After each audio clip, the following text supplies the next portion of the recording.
What's good with YouTube? You already know. Big Flocko with a convict's perspective, where I'm smashing, dashing, sliding on through with a little bit of energy. Please hit the like, subscribe, comment, do all those things to help support this channel, and hit the bell notification for future fire content. So as you can tell by the title and thumbnail, we're going to be talking about the time when I ended up in a pod for the first time with an active NF member being now a dropout. That member being Henry Cervantes, aka Happy from Lodi. Okay, this was around, I think, 2014. I came in there on some assault with a deadly weapon that was like a fucking bogus fucking charge, right? And so I get to R&R. You know, they process me like they normally do. Usually, what happens, I get thrown in the GP tank, and then eventually they take me and they put me in a, an individual tank by myself. And I usually go like to Unit 1, Unit 2. There was a time when there was Unit 8 was overflow in Santa Rita. This is Santa Rita Jail, which is Alameda County. And I know all the classification officers there. They're pretty cool there. You know what I'm saying? And they end up having some rather random newbie classification officer who ends up housing me in Unit 1, A pod. Okay, now this is probably one of the more active pods in the whole there in Santa Rita. And I already know who's there, okay? I know what cell he's in. I know everything from when I was last in there. So I get moved to A-Pod, which is at that time you had Chino from Fremont. You had fucking Bandit from Hayward. You had Happy, of course, right? But there was also other individuals that were active that actually knew me that were in there. You know, one being an individual named Buddy Lee from Livermore. You know, Buddy Lee was in there for killing a homeboy. He's a Wood, right? But Buddy Lee's cousin was a homeboy of mine and was actually a homeboy, active homeboy that lived with me. You know, and his situation was all fucked up. He got removed because he killed North Daniel, but it was over some personal shit. Happened on the golf course right there in Livermore, you know, and after that, you know, since all this has happened, since he's hit the prison, he caught another murder right there in New Folsom a couple years ago, killing another Wood. You could tell it was already a sanction removed because it was him and another person who allegedly killed this dude on the yard. He was there. Then you had a skinhead named Ray from Livermore. I known him from doing business, but before we did business, I beat him up before. It was over him and another individual that was my friend that was a skinhead as well. They were having a conflict over a female, and my homeboy asked me if I ever seen him to deal with it. So I gave him my word. So when I ended up seeing Ray through another homeboy of mine, I had no choice because I gave my word, and I ended up smashing on him and taking their shit. Then me and him ended up being cool. So he's there, and I don't think Biaso was there yet, but there was a couple other cats that were there, so people knew me. Even these active cats down there knew me. Bandit tried to instantly give me fucking some dope that he had right when I went to his cell. I'm like, nah. You know what I mean? So I get there, and I'm observing the program, and it's very fucking quiet. You know what I'm saying? And they end up moving me out of the pod, I think, like in a day or two, because they were worried that something was going to happen, I think, man. But I was prepared. You know, I had no beef with Happy, but I get what the rules are. You know what I mean? The rules of engagement based upon the fact of me and my past. So I'm ready for whatever. Now, Happy's had fucking one of those crazy careers, man, and he was doing a lot when he was there in Santa Rita. He had cleared Gangster from fucking Hayward, who was a HA associate based upon his family, where they paid some money so he could go back to the line. He cleared a couple other individuals, and he stamped a couple people's statuses. He had affirmed his position there. In fact, I think he also had issues. I think he's also the one that deemed Nick from the Ramos, right? Everybody knows who Nick is, for basically talking out of turn, right? And everything that was going on there. Now, Happy was there on a whole new indictment. Him and Berg from Salinas were indicted, as well as Mad Dog from Stockton, who was already doing time in the feds, who was almost scheduled to get out. They were working under him out there on the streets. Now, this is right after, you know, Happy just got out and Berg got out from Operation Black Widow, doing, I think, like 10 years. A couple conspiracy for murder and whatnot, because, you know, Happy was one of the individuals that was supposed to take out the district attorney from San Jose with Asha Lee. And the fucked up thing about it was Asha Lee was given directives after they take out the DAs to take out Happy. because Happy had a long past of issues right at that time.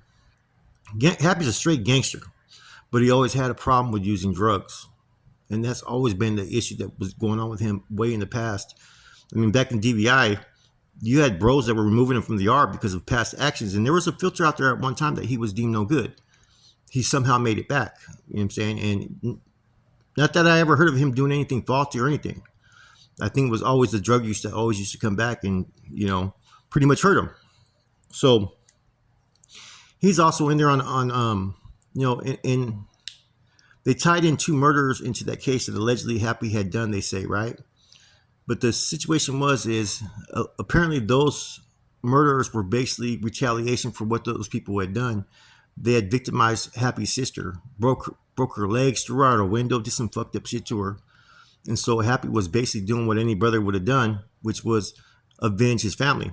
So I don't know why they tied that into the RICO act that they had on these guys, because it really was personal, even though one of the dudes that did it was an alleged dropout.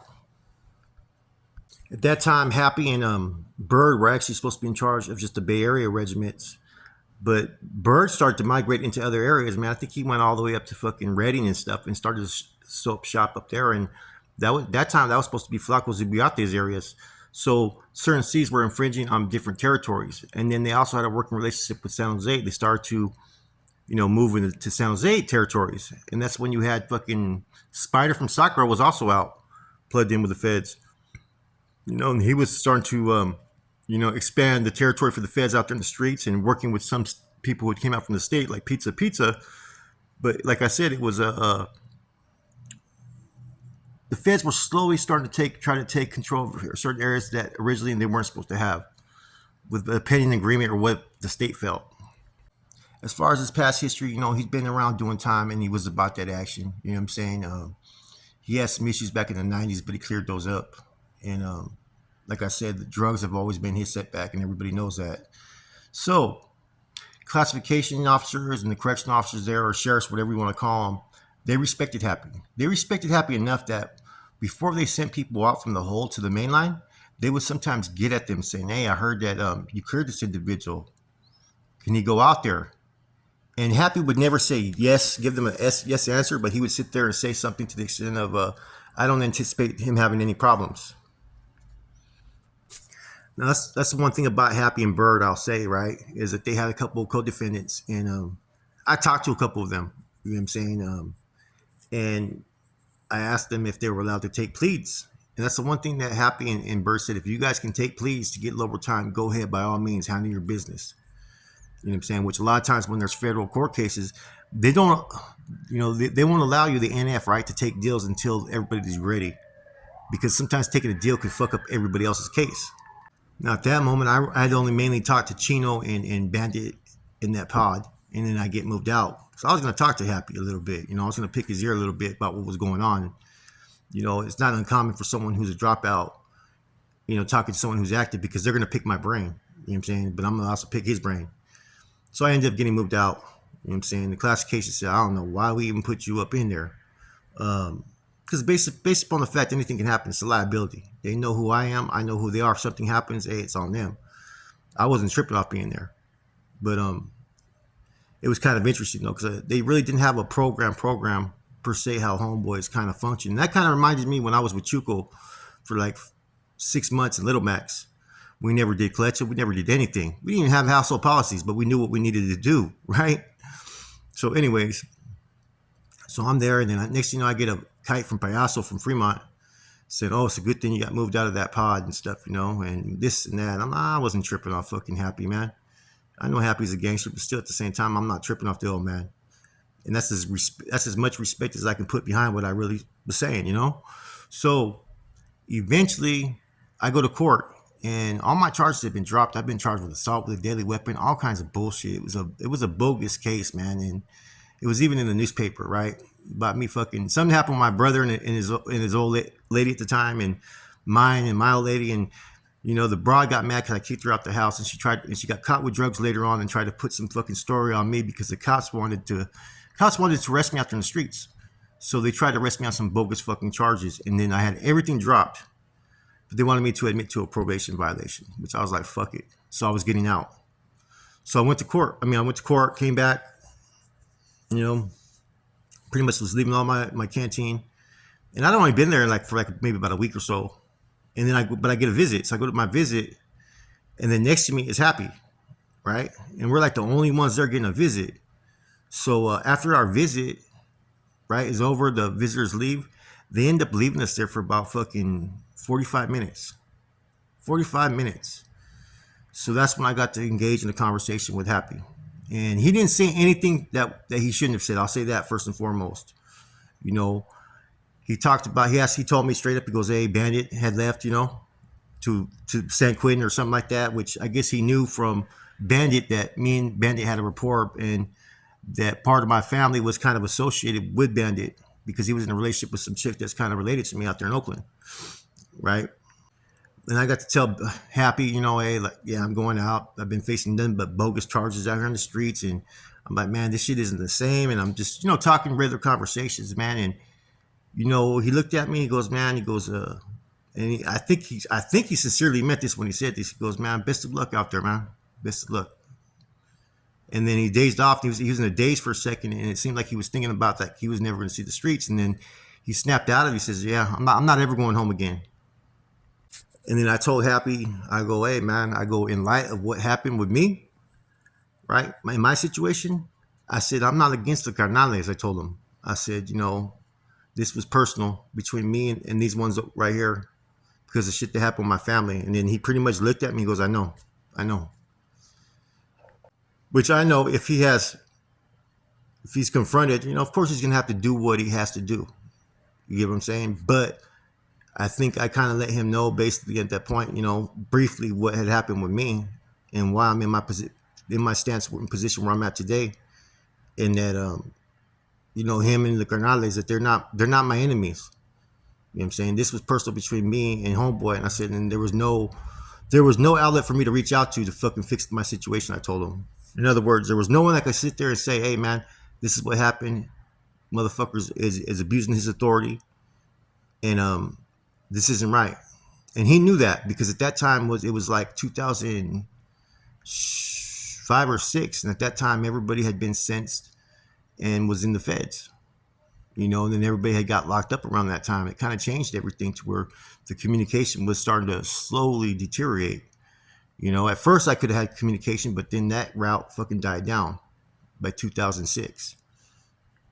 And the thing is, with Happy, he wouldn't have acknowledged me unless he had knew about me and knew about my situation. If he knew any little information, he would have not said not one word. And anybody out there that knows Happy knows that. The fact that he engaged in conversation with me told me that he knew that my situation was fucked up.